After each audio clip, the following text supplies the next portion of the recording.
여러분 안녕하세요. 여러분과 앞으로 재무관리 분야의 강의를 할 김성만 지도자며 또 강사입니다. 여러분이 재무관리다. 아마 재무관리는 굉장히 우리 생활 속에서도 필요하고 기업을 운영하는 데서 사용되고 각종 시험에 많이 준비가 돼야 되죠. 그리고 이제 시험 자체에서도 재무관리가 많이 나올 수밖에 없다 하는 이야기가 중요한 이야기가 될 것 같습니다. 그래서 이제 재무관리를 제가 하는데 앞에 재무관리 1은 재무관리 일반적 이론을 40강을 제가 할 겁니다. 그리고 이제 재무관리도 역시 어떻게 되냐면 이제 여러분은 연습을 해야 됩니다.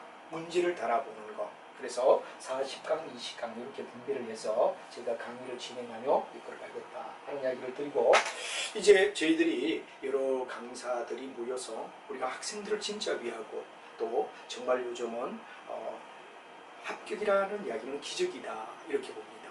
제가 현장에서 강의하면서 느끼는 거는 100명 학생들이 와서 직접 수업을 듣는다 해도 솔직히 어떻게 됐냐 그러면 합격하는 확률은 거의 어떻게 됐냐 그러면은 비교적 어떻냐 그러면은 한 5명 정도. 이제 굉장히 어떻게 됐냐 그러면 5%밖에는 안 된다 이거죠. 그렇기 때문에 거의 대다수가 어떻게 됐냐 그러면 바로 5%의 기적이다 이렇게 됩니다. 그래서 이제 여러분들은 이런 5% 기적을 갖다 이루어야 되기 때문에 강의를 항상 어떻게 됐냐 듣고, 그다음에 이제 중요한 거는 학원에 의존하는 형 굉장히 나쁜 겁니다. 학원에 의존하는 건 아닙니다. 오히려 학원 다니면서 잘못하면 어떻게 되냐 하면 우리가 합격에 되지 않고 불합격할 확률이 더 크다. 그렇기 때문에 동영상을 통하여 여러분이 공부를 하시되 본인 스스로 공부하는 시간을 넓혀줘야 된다는 게 아주 중요한 이야기라고 말씀드립니다. 그래서 전 동료들이 기부천사의 개념으로 동영상 자체를 우리는 학원을 굳이 끼우지 않으니까 바로 제공하고, 이제 제공은 그냥 드릴 수 없으니까 여러분들이 꼭 구입하셔서 문제를 많이 풀어가야 된다 하는 이야기를 드리고 싶습니다. 그래서 동영상의 전 분야를 무료로 특강을 갖다 해주자 하는 기부천사의 개념으로 모임을 가졌고, 그게 일환으로 우리 재무관리의 한 부분을 여러분에게 진행해 나갈 겁니다. 여기도 이제 재무관리는 각 분야마다 자기가 꼼꼼하게 강의를 들으면 항상 뭐가 되느냐 그러면 내용을 이해하려고 노력하고, 두 번째는 서브 노트를 책 중심으로 만들어 주셔야 됩니다. 그리고 뒤편에 있는 문제는 제가 다 풀 수 없기 때문에 반드시 문제 해설까지 있기 때문에 꼼꼼히 풀어보셔야 된다 그런 얘기를 드리고 싶습니다. 그래서 맨 먼저 아무래도 제가 대표고 하니까 이 부분에 대한 이야기를 위하여 앞으로 어떤 것들이 그러면 저희 이 기적을 위한 소위 과외 천국에서 진행할 건가 하는 이야기를 간단히 설명을 드리고 재무관리로 들어가도록 하죠. 저희들은 일단 뭐가 되냐 그럼 취업을 위하여 전 분야 NCS라는 얘기가 있습니다. 여기에 이제 각 영역마다 우리 담당 집필진들이 우리 진행하고, 지난번 KBS 원에서 바로 취업 박람회를 할 때도 뭐가 됐냐 그러면 우리가 가서 했던 교수님들로 강사님들로 구성이 될 겁니다. 그래서 이제 그 분야에 대한 NCS가 이제 저희들 샘플은 있고, 또 앞으로 계속 NCS를 위하여 집필과 동영상 무료 강의는 꼭 진행하겠다 하는 얘기를 드리고, 그다음에 이제 공기업의 경영회계 재무, 제가 이제 가장 집필진으로서 경영과 회계 재무는 여러 가지 분야에 그리고 또 필요하다는 얘기고, 또 여러분에게 필요할 것 같아서 강의를 올리고, 그다음에 이제 그 이외에도 이제 중복되는 얘기도 있습니다만 가맹거래사, 경영지도사, 관세사, 주택관리사, 세무직국업, 세무직국업은 회계입니다.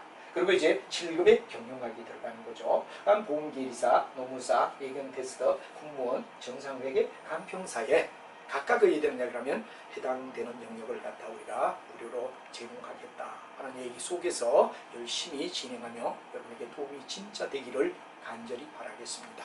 그럼 오늘 첫 시간에 재무관리 이야기가 OT에 대하여 얘기를 하며 재무관리는 어떤가 하는데, 항상 어떤 단어 들어갈 때 우리는 목차를 본다 그런 게 매우 중요합니다. 바로 여기도 이제 목차가 있습니다. 목차가 있는데 이 재무관리는 본격은 뭐가 되느냐 그러면 한 국가의 살림살이를 우리는 경제학이라고 부릅니다. 이 경제학과 달리 기업의 살림살이를 뭐라고 하죠? 재무관리라고 부른다. 이렇게 우리가 얘기를 하죠. 그래서 재무관리는 본격은 어떤 내용으로 구성이 되어 있느냐 그러면 1장부터 9장까지가 쭉 나오고, 그 뒤쪽에 도에 되는 연결이 되어서 바로 11장, 12, 13, 14, 15, 16, 17장까지 이게 왜 되느냐 그러면 우리가 봤을 때 쭉 구성된 내용이다. 그럼 이 구성은 과연 뭐를 위하여 재무관리 어떤 부위를 위하여 되죠? 여러분이 항상 뭐해야 되느냐? 공부를 할 때 목차를 먼저 본다 그러는 거. 목차에 대한 이해가 굉장히 중요합니다. 목차를 정확하게 이해를 하고 가면 반드시 여러분은 어떻죠? 전체 수업을 들어가는데 도움이 되지. 목차 없이 1페이지부터 진행하는 거, 이건 굉장히 별로 좋은 방법이 아니다 해서 역시 목차에 대한 연구를 여러분하고 같이 한번 쭉 살펴보도록 하자 이겁니다. 그럼 이제 이 목차를 알기 위해서는 우리가 재무관리가 과연 어떻게 되어 있느냐 하는 이야기를 우리가 보죠. 이 중간에 가서 나오는 이야기인데 미리 땡겨서 얘기하면 재무관리 기능, 요 2번이 붙었는데 실제 우리 책에 나와 있지만 뭐 이걸 먼저 제가 목차 설명을 위하여 가져왔습니다. 바로 여러분 잘 아는 BS, 밸런스 시트다. 그래서 우리는 기업이 가지고 있는 뭐가 되느냐 그러면 재무제표를 얘기하죠. 재무상태표입니다. 이거에 대한 연구다. 한마디로 딱 얘기하면 회계학의 배우는 뭐가 되느냐 바로 BS, 재무상태표. 이 재무상태표를 갖다가 가지고 차변과 대변에 대한 관리다. 이게 재무관리다. 아까도 말했지만 한 국가의 살림살이는 경제학이라고 불렀어요. 한 회사의 기업의 살림살이는 뭐가 되죠? 재무관리다. 이렇게 우리가 말하죠. 그래서 이제 우리가 이 BS를 갖다 딱 보게 되면 회계 시간에도 여러분이 뭐 공부하신 분은 알겠지만 T자를 쫙 쓰고 이쪽을 우리는 차변이라고 불러주죠. 이쪽을 우리는 대변이라고 불러줍니다. 그리고 대상의 회사, 어느 회사건이 바로 우리가 일반적으로 봤을 때 이 회사의 재무관리를 하겠다는 얘기가 되겠죠. 그 다음에 이제 왜 되느냐 그러면 언제 끝나, 언제냐 하는 요 표를 갖다 나타내는 이야기가 되며 바로 재무관리 속에서 이 표를 줄 때는 이 명칭과 그리고 주체에 속하는 어느 회사의 재무관리냐 그리고 언제 끝냐 하는 요 세 가지를 3대 요소라고 우리가 불러주며 표시에는 반드시 세 가지가 나타나게 되죠. 바로 이 주식회사의 재정을 관리하겠다 하는 주체를 나타내고 언제? 바로 시간 그리고 명목의 이름 그렇게 된다 이거죠. 그럼 차변 쪽은 바로 이 회사가 가지고 있는 자산, 이 자산은 바로 니꺼 내걸 갖다 구분하지 않고 자기가 가지고 있는 모든 경제력, 한 회사가 가지고 있는 모든 경제력, 그 속에는 주주가 낸 돈도 있고 또 채권을 발행해서 사채업자 또는 일반 대중으로부터 채권을 발매해서 받는 사채, 이걸 가지고 이제 돈을 빌린 부채도 있겠죠. 그래서 우리가 일반적으로 봤을 때 만약에 이 회사에 주주가 낸 돈이 100억이다. 그 다음에 뭐가 되느냐 그러면 외부로부터 받아들인 게 200억이다. 그럼 궁극 자산은 얼마냐? 300억이 된다는 이야기로 규명을 나타낸다. 왜? 부채와 자본이란 두 가지를 결합한 것이 이 회사가 가지고 있는 경제 능력, 영어로 말하면 ability다 그런 말을 쓰게 되고 우리는 자산이라고 불러주게 되죠. 회계에서. 그래서 이 경제력은 한마디로 말하면 이 회사가 어느 정도 경제력을 가지고 있지? BS의 차변 쭉 읽으면 여기에 쭉 자기가 가지고 있는 경제력, 이 경제력을 우리는 뭐라 그러냐면 바로 자산이라고 불러주는데 이 자산의 배치를 어떻게 할 건가? 이 자산의 배치를 어떤 방법에 의하여 배열할 건가? 한마디로 말하면 내가 가지고 있는 300억을 물론 이 중에는 부채가 100억이 200억 같고 주주가 낸 돈 100억인데 이 내용을 어디에다가 포진시킬 것인가? 토지, 건물, 비품 이건 바로 회사의 자산을 인베스팅 투자를 어디에 하느냐? 어디에다 투자하지? 투자를 어디 하지? 요 핵심이 뭐가 되느냐 그러면 차변 요소에 뭐가 되느냐 그러면 바로 내역이다 이겁니다. 투자는 궁극은 이 회사가 가지고 있는 돈을 어디에다가 바로 배치를 시키고 어떤 배열을 할 것인가. 한마디로 말하면 투자를 어떻게 할 건가 이런 얘기가 되죠. 여기는 바로 경제적 능력을 어디에다 투자를 할 거니 하는 얘기가 바로 차변이다. 그럼 대변은 뭐가 되느냐? 이런 투자를 위하여 구성되는 부채와 자본. 여기는 바로 중요한 이야기가 캐피탈 코스트다. 이렇게 우리가 말합니다. 이 캐피탈 코스트는 바로 자본 비용이 되죠. 부채는 반드시 뭐를 줘야 되느냐? 이자를 줘야 됩니다. 이자를 줘야 됩니다. 이 이자를 갖다 확정된 이자를 줘야 된다. 여기는 바로 부채는 확정된 이자를 줘야 된다. 그리고 나중에 원금도 줘야 돼. 근데 만약에 확정된 이자나 원금을 빌린 걸 제때 주지 못하면 무슨 문제가 일어나죠? 파산 비용. 파산에 따른 비용을 굉장히 부담을 가져야 됩니다.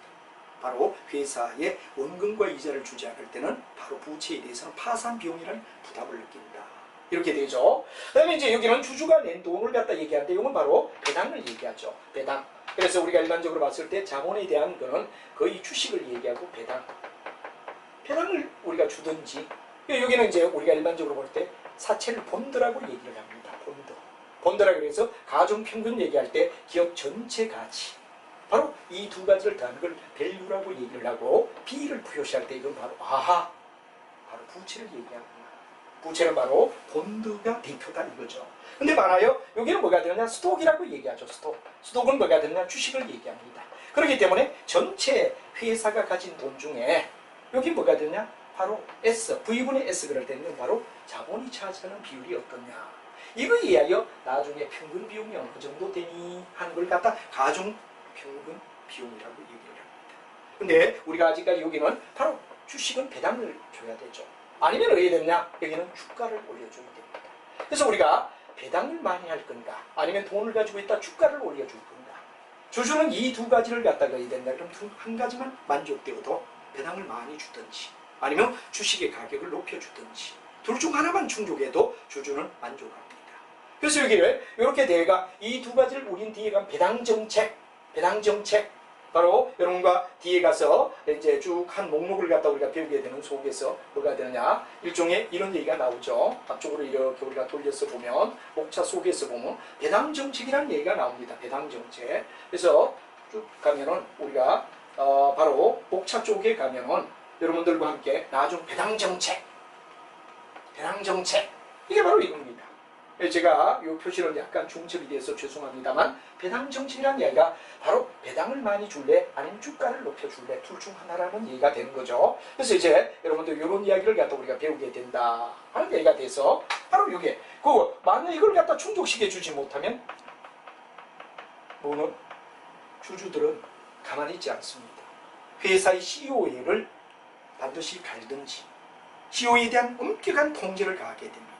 그래서 우리가 일반적으로 봤을 때 여기에 부채에 대해서는 무슨 비용을 안게 되죠? 파산 비용. 자본에 대해서는 뭐가 되죠? 바로 주주가 CEO를 못 미다는 대리 비용. 이런 비용을 갖다 안게 된다. 근데 여기에 결론은 어떻게 이 캐피탈 코스트를 낮춰주느냐. 아마도 자본 비용을 어떻게 해야 된다 그러면 끌어들여서 잘 낮춰주느냐. 왜냐면 아마도 말하면 이 노는 자본의 구성이죠. 바로 우리가 봤을 때 어떤 이 돈에 대한, 캐피탈에 대한 구성, 회사가 사용할 돈에 대하여, 회사가 사용해야 될 캐피탈에 대한 뭐가 되느냐 그러면 바로 코스트, 비용을 갖다 어떻게 낮춰주느냐. 이 두 가지가 재무관리이다. 이 재무관리는 결론은 회사가 가지고 있는 자산을 어떻게 배치를 하지, 투자를 어떻게 하지, 이 부위와, 그리고 왜 되느냐, 이 돈을 끌어들일 때 어떻게 하면 캐피탈 코스트를, 우리말로 얘기하면 자본 비용이라고 하죠. 자본 비용을 낮춰가지고 빌려올 수 있느냐. 정말 이 꼴 두 가지입니다. 하나는 뭐가 돼? 내가 가지고 있는 돈을 어디에 투자를 하지?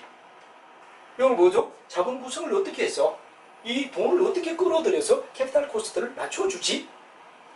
이 두 가지만 이루어진다면 그럼 그건 뭐가 되느냐? 회사의 가치가 늘어날 거 아니냐. 가지고 있는 돈을 잘 투자를 해서 이득을 많이 내고, 돈을 끌어들일 때 비용을 갖다 작게 비용을 들이고 가져왔다. 그럼 회사의 기업의 가치는, 재무관리의 목적은 바로 이 두 가지. 결국은 뭐가 되죠? 기업의 가치를 어떻게 극대화할 수 있느냐 하는 얘기가 됩니다. 그래서 여기서 중요한 이야기는 바로 최소한 투자를 할 때는 회사가 물고 있는 영업 고정비라고 얘기하죠. 고정비. 회사의 집세라든가 종업원의 월급이라든가 이런 걸 갖다 고정비라고 얘기합니다. 최소한 고정비를 커버할 수 있어야 된다. 이걸 갖다 우리는 뭐라고 하죠?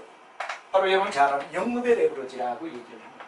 뒤에 가면 레버리지라면 탄력적이다 이런 말을 쓰는데, 영업 레버리지가 바로 고정비를 얘기합니다. 투자를 하되 아무리 못 벌어도 고정비를 커버할 수 있어야 된다. 고정비를 커버하지 못하면 어디 되느냐? 회사 망하는 거죠. 이런 부담을 영업의 레버리지라고 얘기합니다. 두 번째 얘기는 자본을 끌어들일 때 최소한 이자를, 여기는 뭐가 되죠? 이자를 줄 만큼 돈을 끌어여야 된다. 이건 재무의 부담을 얘기하기 때문에 재무 레버리지라고 얘기를 합니다. 그래서 여러분이 뒤에 가면 영업 레버리지와 재무 레버리지를 결합해서 우선 전체 레버리지를 우리는 뭐라고 하냐 하면 바로 결합 레버리지다 하는 말을 나중에 배우게 되고, 이 레버리지는 널뛰기다. 우리가 일반적으로 봤을 때 뭐가 되죠? 바로 궁극은 뭐가 되느냐 그러면 탄력적이다, 널뛰기다 이런 얘기가 되죠. 너무 부담이 된다.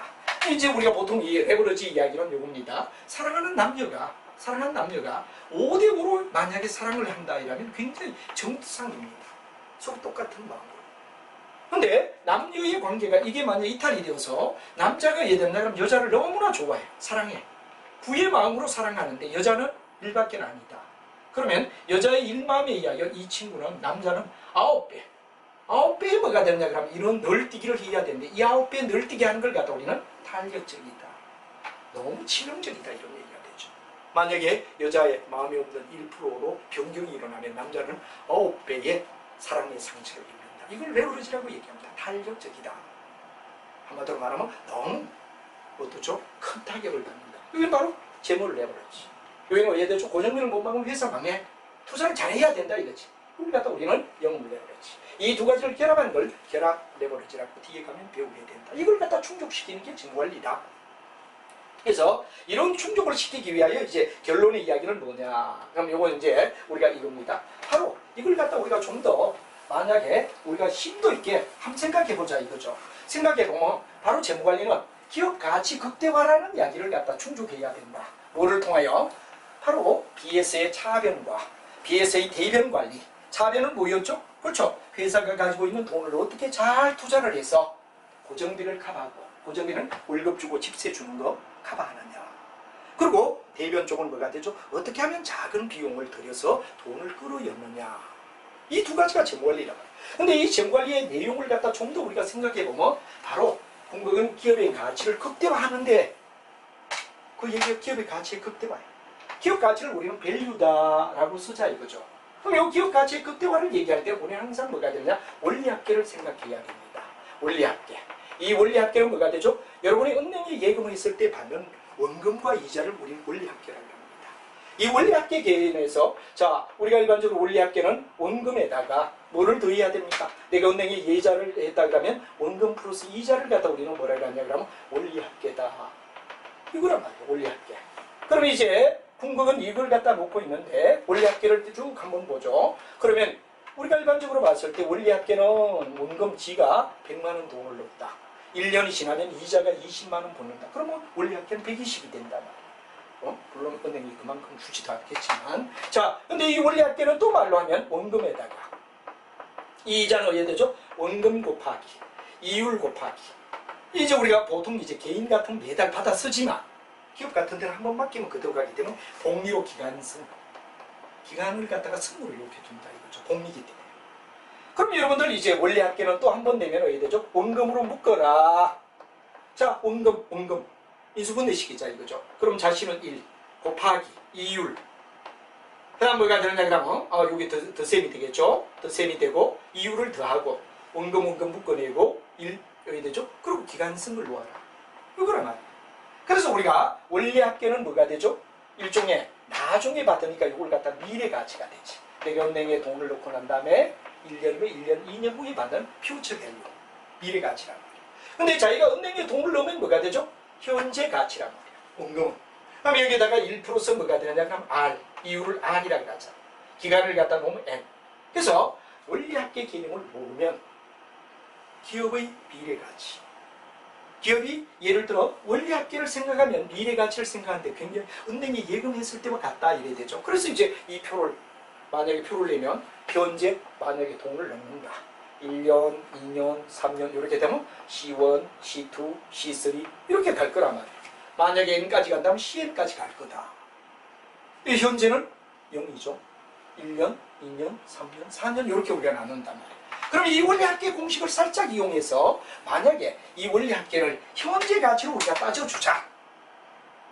그러면 현재 가치로 따지면 C1을 이게 원금이라는 그때 받는 원금을 현재 가치로 나눠라. 여기 이제 우리가 궁금을 넣어야 되죠. 이걸 갖다 쓴다면 현재 가치는 미래 가치를 1 플러스 R에 뭐가 되냐? N으로 나눠라. 이 식이 될 거 아니냐? 왜? 이걸로 돌리니까. 여기도 어떻게 되느냐? 이걸 0으로 바꾸면 어떻게 되죠? 영식적으로 바꾸면 어떻게 되죠? 1 플러스 R로 나누면 돼요. 물론 이거는 1성. 그러면 C2를 갖다 1 플러스 R에 2성. 그러면 C3를 1 플러스 R에 3성.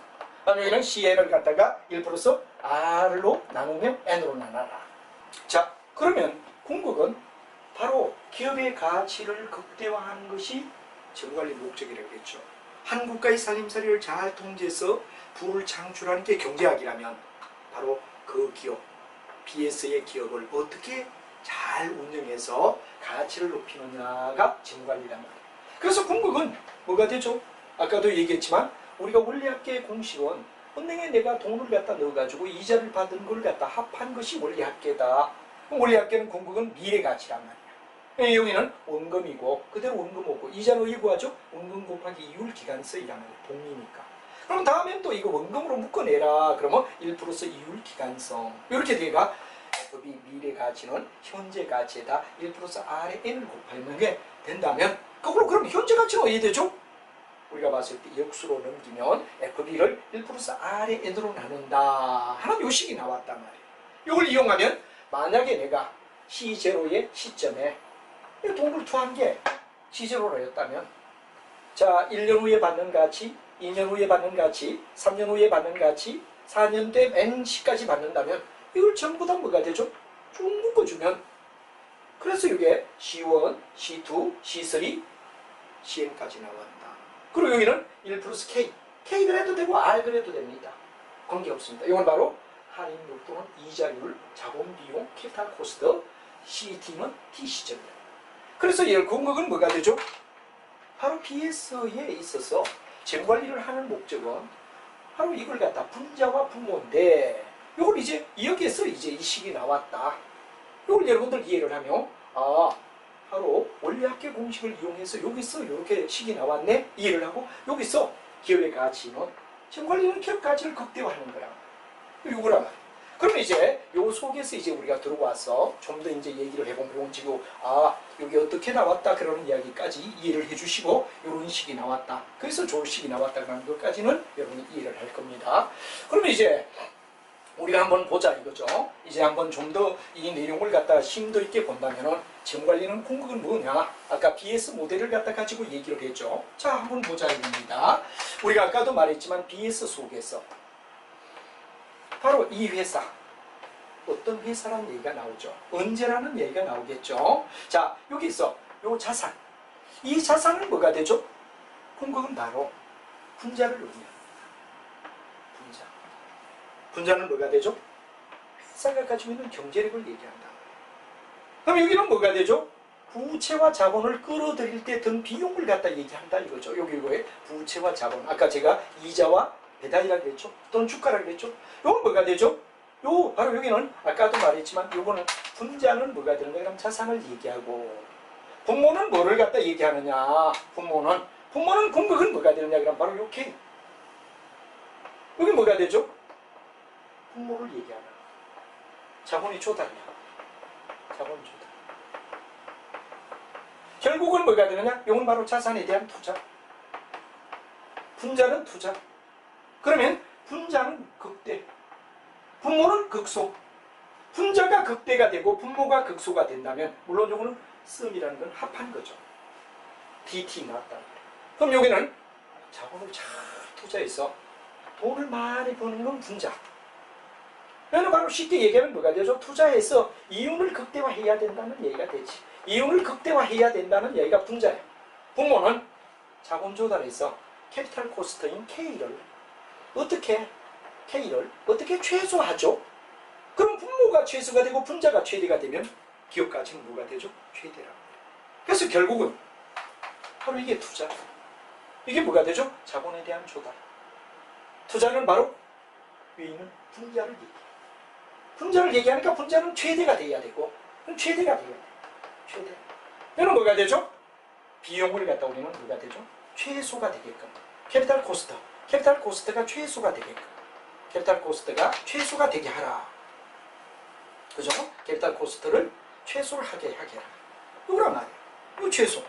그럼 분자가 최대, 분모가 최소가 되면 기업 가치 밸류는 어떻게 되죠? 최대가 됩니다. 그래서 뭐 1장 들어가서도 자세히 얘기하겠지만 BS의 차변적 투자, 분자를 얘기해요.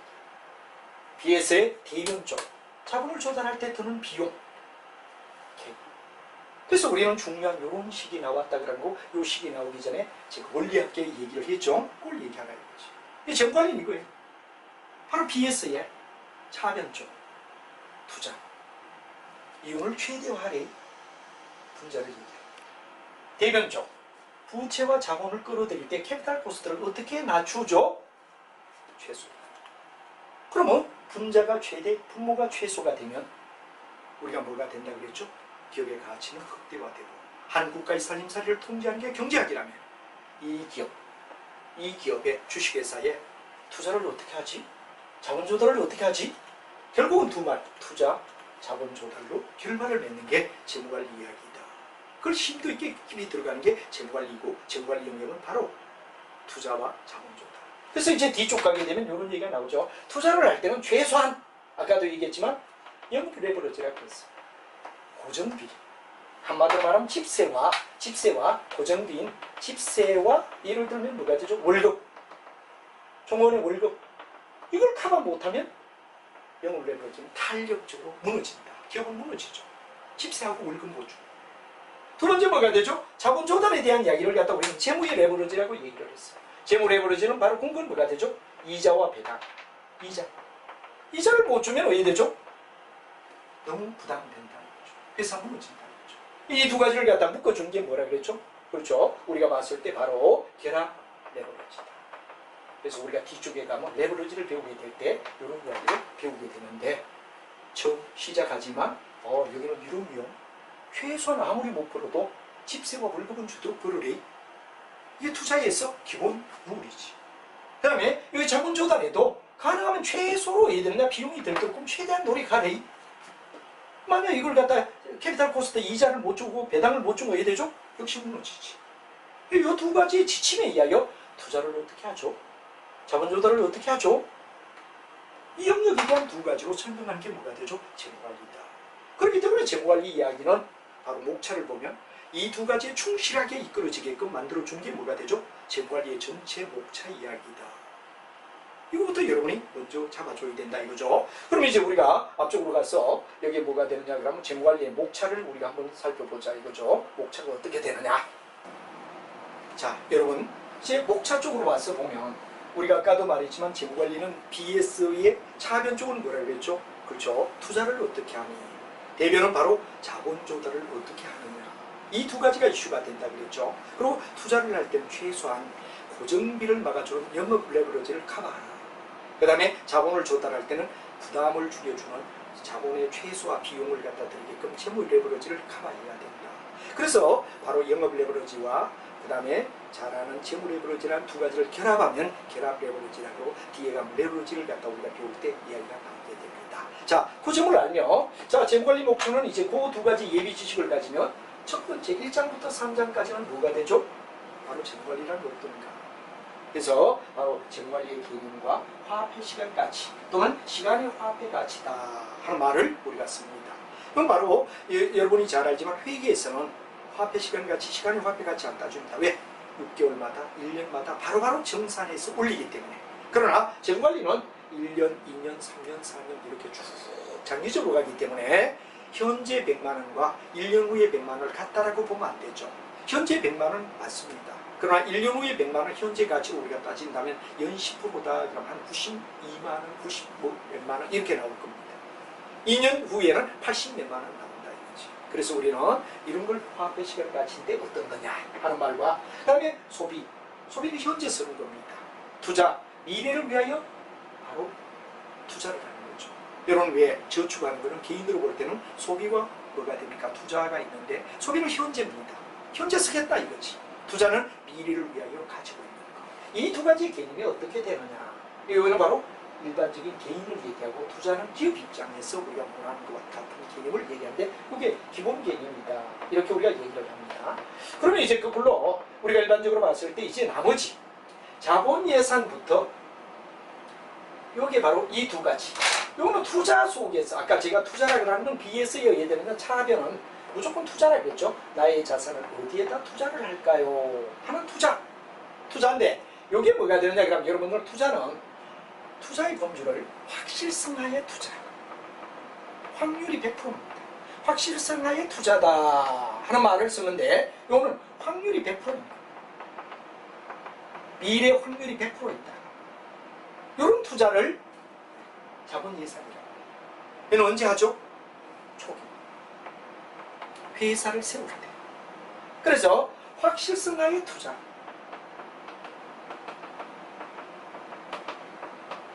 이 영역을 갖다 자본 예산이라고 불러줍니다. 언제 해? 회사를 설립할 때, 설립 시. 여기에 기법에 모든 내용이 나오는데 5가지. 이 5가지가 뭐죠? 확실성하에 투자를 얘기합니다. 예를 들어 회사를 설립했을 때 초기 단계에 돈을 투자하는 거. 자, 그 다음에 여기서 이제 확실성하에 투자를 하다가 이제 더 의대나 회사가 발전되면 위험하에 투자. 위험하에 투자는 어떤 거죠? 주식과 채권을 살 때입니다. 주식과 사채를 갖다 산다. 사채는 절대 고리대금업자, 사채업자가 아닙니다. 회사가 발행한 채권을 얘기하지. 이걸 갖다 우리가 바로 살 때, 투자할 때. 이때는 확률이 의해되죠? 확률이. 자, 뭐 경기가 좋을 확률? 호경기라고 말하죠. 호경기가 의해되는 30%. 보통이 의해되느냐? 40%. 그 다음에 경기가 나쁜 불경기가 얼마죠? 30%.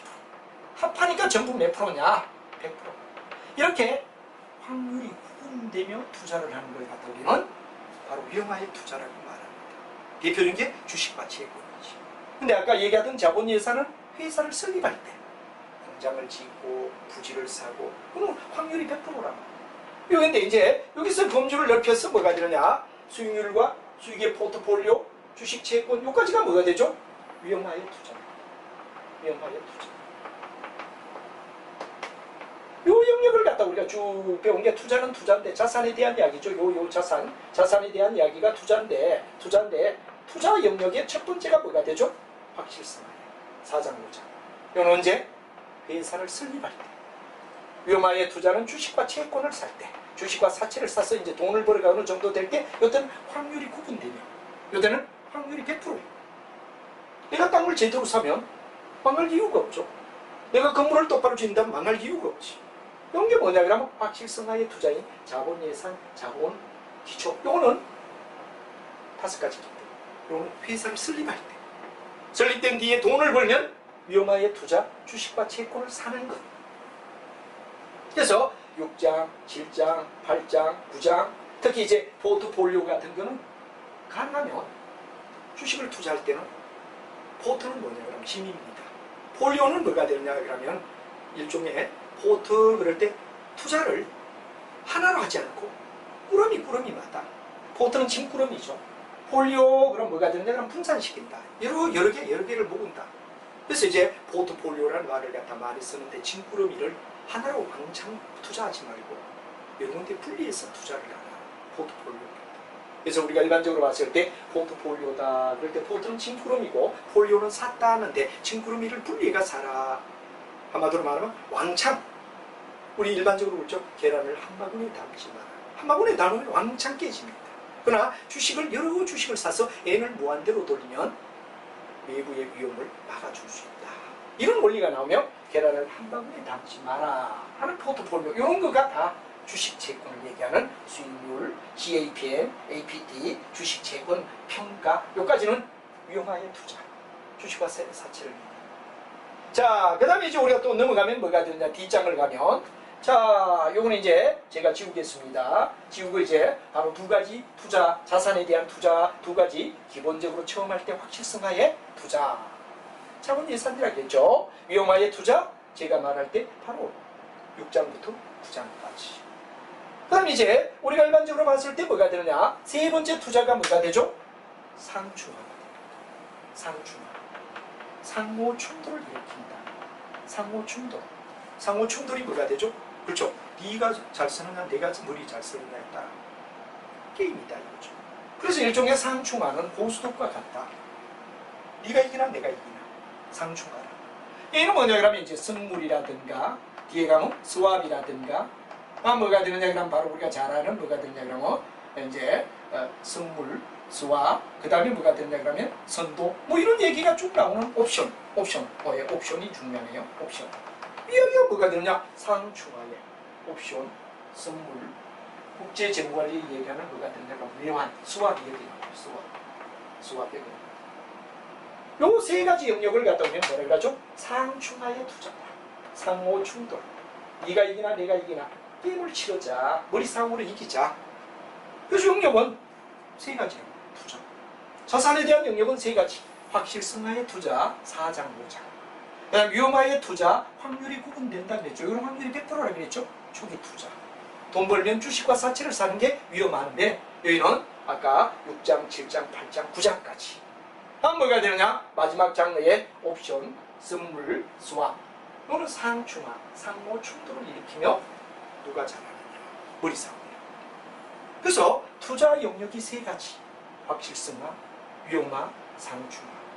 이제 예를 들어서 여러분들 혹시 이런 이야기로 구분이 되면 우리가 진행한다. 그럼 어떤 친구가 불확실성 하느냐? 맞아요. 확률에는 여기는 확실성, 그 다음에 위험화, 불확실성이 요 사이에 들어가는데 요거는 투자자의 가치관인데 투자 가치관까지 이어버리면 복잡해가 못해. 그러니까 재무관리에서는 바로 불확실성은 제외다. 확실한 거. 그 다음 확률로 구분할 수 있는 위험. 아예 머리를 맞대어 상호 충돌을 일으키는 상충하. 세 가지 영역만 한다. 불확실성은 가끔 묻는데 질문하는데 불확실성은 투자자의 가치관까지 따지면 낙관이냐 비관이냐 뭐 이런 데 그걸 넣어버리면 복잡해 가는 거예요. 이 세 가지 영역으로 얘기한 게 재무관리의 내용이다. 이 재무관리는 항목은 투자의 영역이 이렇게 많이 차지하지. 다시 한번 앞쪽의 얘기를 우리가 쭉 한번 본다면 어땠죠? 그렇죠. 복잡해. 자, 재무와 화폐와 소비자 이론까지 오는 기초 이론이라고 했어요. 자본예산 4장, 5장이 뭐였죠? 확실성 아니에요. 6장부터 8장, 9장까지가 뭐가 되죠? 위험하게. 이제 뒤쪽으로 넘어와서 뭐가 되느냐 그러면 자, 14, 15, 17에 우리가 일반적으로 17에 수학까지가 상충. 그럼 이제 우리가 봤을 때 나머지 효율적 자본예산, 재무비율, 자본비용과 구조, 바당정책, 그 다음에 여기 나온 합병 인수, 요 제가 빨갛게 끈 건 뭐가 되죠? 자본 조달. 캐피탈 코스트를 어떻게 구하느냐. 이게 이제 빨갛게 얘기한 게 바로 일종의 자본을 끌어들일 때 캐피탈 코스트를 어떻게 취하는 게 좋죠? 캐피탈 코스트를 어떻게 낮추죠? 하는 거에 대한 이야기랍니다. 그래서 이제 정보가 효율적이냐. 또 회사가 여러 가지 자료를 줄 때 재무 비율 분석을 잘해서 투자를 사기 돈을 끌어올게끔 잘 재무 비율이 되게끔. 그리고 예를 들면 그러면 자본의 비용이다 그럴 때 자본 비용이 어떠냐, 자본 구조가 어떻게 돼야 되느냐. 하나 예를 들면 자본 구조 같은 경우는 이제 이런 얘기가 돼요. 우리가 아까도 말했지만 BS를 구성할 때 아예 자산 전부를 부채로만 끌어들이면 안 되나? 왜? 부채는 우리가 봤을 때 세금을 내지 않습니다. 아무리 국가가 강력한 국가라 그래도 돈을 빌리면 이자 줘야 되죠. 그러다 또 돈 벌었다 그러가 만약에 예를 들어서 세금까지 물어라. 그럼 장사할 사람이 없지. 그래서 부채에 대해서는 법인세를 감면해 준다. 법인세 감면하니까 사람들이 해야 되는데 이거 법인세 감면은 효과가 있으니까 세금 하나도 안 내도 되니까 전부 다 자산을 갖다 부채로 하자. 이건 어떤 문제가 있죠? 바로 파산비. 아까 제가 잠깐 얘기했죠. 회사에 원금과 이자를 못 주면 회사가 쫄딱 망하는 파산 비용의 부담 때문에 이거 큰일 나. 이렇게 되면 안 돼요. 아무리 법인세를 감면을 받더라도 파산 비용 때문에 이래만 구성하면 안 돼. 예를 들면 이게 바로 이게 캐피탈 코스트에 대하여 어떻게 자본 구성하느냐의 얘기입니다. 그게 어떤 사람은 그러면 BS를 아예 자산을 주주가 다 돈 내는 거로 하자. 그럼 여기는 어떻죠? 바로 아까 말하던 뭐가 되냐. 주주는 CO를 봅니다. 일거수일투족에 대하여 대리비용이 든다고 했죠. 그러니까 외부의 감사를 받게 한다든가 이런 거 다 대리비용이에요. 대리비용. 그래서 우리는 일반적으로 봤을 때 이것도 안 된다. 그래서 바람직한 건 어떻게 되죠? BS를 자산이 있다면 부채도 가져오고 자본도 가져와서 적절히 취해야 된다. 이 적절히가 뭐가 되느냐? WACC. 그래서 아까 가중평균 자본비용 이걸 갖다 적절하게 어떻게 되느냐? 취하게끔 해야 된다. 이런 얘기가 뭐가 되죠? 자본의 구조 이론이야. 자본의 구조 이론. 그리고 이제 배당 정책은 배당을 많이 줄까? 배당 정책은 이게 배당을 많이 줄까? 아니면 뭐가 되느냐? 주가를 올려줄까? 주주는 배당을 많이 줘도 좋아하고 주가를 올려줘도 배당 안 주더라도 주가 올려줘도 돼. 그럼 이거 어느 걸 취하지? 하는 정책이 배당 정책이란 말이야. 이런 건 다 뭐죠? 캐피탈 코스트를 낮춰줘. 결국은 뭐가 되느냐? 바로 재무관리는 두 가지. 이 BS에서 바로 여기는 투자를 얘기해요. 여기는 자본에 대한 조달을 얘기하는데 투자 쪽에서는 모두 몇 가지? 세 가지. 확실성화의 투자. 아까 얘기하던 자본 예산이죠. 위험화의 투자. 6장부터 9장까지. 상충화의 투자. 옵션, 선물, 국제재무인 스왑. 상충하는. 그럼 나머지 영역은 전부 다 뭐가 되죠? 대변 쪽. 바로 자본에 대한 조달. 자본에 대한 조달이다. 자본의 조달에 굉장히 중요한 이야기는 뭐가 된다? 가능한 캐피탈 코스트를 최대한 낮추게끔 어떻게 자본을 잘 끌어들이느냐, 남에게 돈 빌릴 때 사기의 돈을 어떻게 빌리느냐.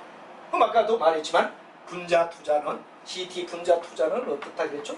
최대화되고 부모의 1%서 R에 뭐가 되느냐, N액은 최소가 될 때 기업의 가치 V는 궁극은 뭐가 되느냐, 최대가 될 거 아니냐. 물론 이거 시그마 T는 1부터 N까지 이런 게 들어가죠. 이게 바로 뭐죠? 투자. 투자는 세 가지고 자본 조달, 나머지 영역.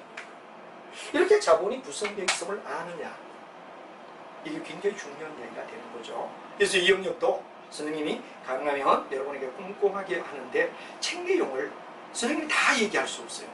그래서 이제 책을 꼭 구입하셔서 선생님 강의 플러스 자기가 노트 정리를 해서 하나의 항상 시험 보러 갈 때 자기만의 노트, 서브 노트를 본인이 만든다. 노트 정리가 굉장히 중요해요. 나중 갔을 때 다 기억을 할 수는 없잖아. 그래서 선생님이 아웃라인 잡으면 쭉쭉 나가면 여러분들 책까지 꼼꼼히 읽어서 항상 노트 정리는 제가 자주 이야기를 합니다만 양면을 써야 돼요. 양면. 이쪽에 왜 되느냐 하면 노트를 갖다 기록한다. 그럼 여기 빈 페이지를 둬야 돼요. 그래서 왜 되죠? 나중에는 여기에 쓰다가 만약에 보완할 이야기가 있다면 여기 빡빡하게 보기 싫어져. 항상 빈 칸을 갖다 이렇게 여백을 두고 문제 더 보완할 이야기가 있으면 나중에 여기다가 더 보완을 해줘라. 그래서 항상 이렇게 해서 한 권에 완성된 노트는 여러분 시험장 갈 때 정말 여러분을 갖다가 해야 되냐? 합격의 기적을 이렇게 만들어주는 거예요. 강의 앉아서 떡 듣고 이걸 끝났다, 만족한다, 큰일 납니다. 기적은 바로 여러분 노래입니다. 이 책을 사서 여러분 많이 읽으며 우리 저희 책에 있는 내용을 더 삽입시켜줘야 돼요. 그리고 나중에는 문제를 풀다 더 있다가 빈 여백, 여기 여백을 둔다고 했죠. 여백은 항상 어디 된다 그러면 그 단원마다 문제가 있을 때 이렇게 더 나중에 이렇게 해서 여러분의 완벽한 노트를 갖다가 작성하는 완벽한 노트. 노트의 기본은 뭐죠? 저희 책. 저희 책의 내용 속에서 제가 다 설명 못하면 보완적으로 더해줄 이야기들을 반드시 해야 된다면 여러분들은 서브 노트에 올려줘서 나중에 완성되었을 때 여러분이 기적을 일으킬 수 있습니다. 그리고 그 기적은 또 거기서 끝나지 않고 여러분이 많은 좋은 만약에 노트를 만들었다면 여러분이 진짜 사랑하는 후배에게 넘겨줄 때 이게 족보가 되는 거죠. 그래서 여러분이 반드시 어떤 일이라면 이 재무관리를 갖다 잘 할 수 있다고 하는 것은 바로 노트입니다. 얼마만큼 서브 노트를 잘 만드느냐. 근데 빡빡하게 막 따라오면 이거 야단나. 반드시 여백을 두고 했다가 책을 읽으며 더 보완해주는 이런 이중적 완벽성을 기하며 따라온다면 여러분 반드시 재무관리에서 성공하리라 생각하고 첫 시간은 도대체 재무관리가 어떻게 구성되어 있느냐. 딱 두 가지죠. 투자를 어떻게 하느냐. 바로 분자 이야기입니다. BS의 차변적 이야기죠. 내가 가지고 있는 자산을 어디에다 배치를 하느냐. 그 다음에 이제 중요한 이야기는 바로 부모는 대변 쪽입니다. 자본 조달의 캐피탈 코스트를 어떻게 낮춰주느냐. 그러면 분자는 최대, 부모는 최세가 된다면 기업의 가치, 바로 밸류는 최대가 될 거 아니냐. 이 최대를 만들어가는 게 뭐가 되냐. 재무관리의 목적이다. 그래서 이제 아까도 얘기했지만 한 번 더 우리가 가볍게 정리를 한다면 이런 얘기가 되죠. 바로 재무관리 기초와 시간, 소비 가치까지는 재무관리 기본 개념입니다. 그리고 자본예산 4장, 5장은 초기에 투자를 할 때 이는 확률이 100% 확실하다. 그래서 예를 들어 공장을 사고 대지를 사고 땅을 사고 이럴 때는 전부 다 자본예산 5가지 기법이 있어요. 그리고 이제 수익률, 포트폴리오, GAPM 또는 CAPM이라고 부르죠. APT, 주식 채권, 여기까지는 뭐가 되죠? 위험화의 투자를 얘기하는 거죠. 두 번째인 위험. 위험은 바로 여러분 잘 알고 확률이 고경기냐 보통이냐 불경기냐 따라고 그 4명 정리가 나간다는 게 바로 위험하다. 그리고 이제 마지막에 우리가 다음 장면에 가면 아까도 말했지만 뭐가 됩니까? 그렇죠. 바로 이게 옵션, 선물, 수완, 상충화, 상호 충돌. 그리고 이제 나머지 영역은 바로 이게 자본 조달을 어떻게 하느냐. 효율적 시장, 재무 비율, 자본 비용, 배당, 그리고 이제 합병, 취득. 이런 이야기는 바로 자본에 대한 조달의 영역을 설명했다. 그래서 여러분과 함께 일단 목차를 100% 이해를 해준다는 게 매우 중요하고, 그 다음에 아까도 말했지만 하나하나 제가 강의하는 내용만 알아가는 반드시 해야 되느냐? 여러분들은 서브 노트를 하면 따라오는 거. 제 강의 속에 필요한 부위는 한 면을 쳐주면 그 옆면에 비워둬라 이거죠. 그러다 여러분이 공부하면 수시로 여러분할 거. 이렇게 하면 여러분 좋은 결과가 있으리라 생각을 드리며 여러분과 함께 앞으로 최선을 다해서 진행하겠다 그런 얘기를 드리며 여러분 굉장히 열심히 하도록 하고 화이팅 하도록 하죠. 여러분 매우 감사합니다.